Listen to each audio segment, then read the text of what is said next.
Hello, Michigan. This is State Senator Jim Runestad, and we just saw the first known case of voter fraud here in the state of Michigan with a Chinese student who used his signature and his university ID instead of what it should have been, a driver's license or a state-issued ID. And our Secretary of State, Benson, she testified before Congress that there's no evidence that non-citizens are voting. And as Michigan's chief election officer, that reality is clear to me every day, both as we work to ensure our elections are safe and secure. And anyone who expresses concerns about such activity is intentionally misleading the people. Oh, yeah.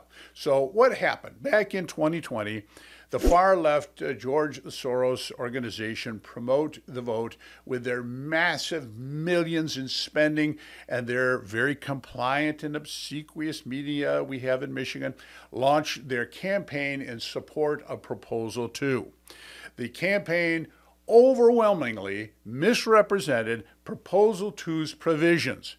They simplified complex details into misleading statements. Promote the Vote downplayed voter security concerns by suggesting the signature verification alone could replace the voter ID requirements.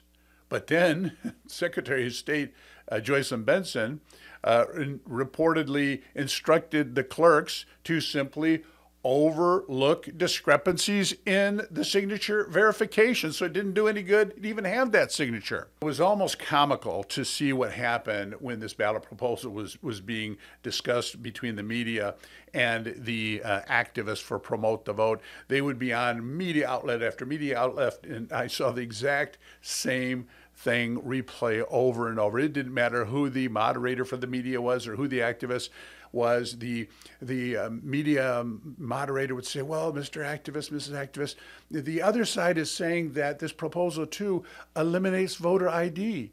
And the activists would laugh, oh, that's so funny. Of course you can show your ID. Yeah, you can show your ID, but it's not required. I mean, you can show them that you're the man on the moon, but it's not required to have an ID. So this reliance on signatures and the acceptance of a university ID creates all kinds of vulnerabilities, as we are now seeing, that a non-U.S. citizen could register without any detection, just as what happened with this student, and had that student not asked for his ballot back, we wouldn't even know. That's how much fraud can occur with illegals voting in this election. So we heard from the former Secretary of State, Ruth Johnson, who's now state senator, and she was explaining that back when her Secretary of State team looked at it, there was 4,000 non-citizens registered in Michigan. And Senator Johnson said there was no way to know if they voted. So in response to all these concerns about voter eligibility, the U.S. House passed a national proof of citizenship requirement in 2023 for voter registration. Wow, what everyone, 80% of the people want. But of course, that was all shot down by the Democrats, who can't stand the idea of voter ID. We got to do everything we can do to ensure we have a fair election this cycle. Thank you. This is State Senator Jim Runestad. Remember to like, share, and subscribe.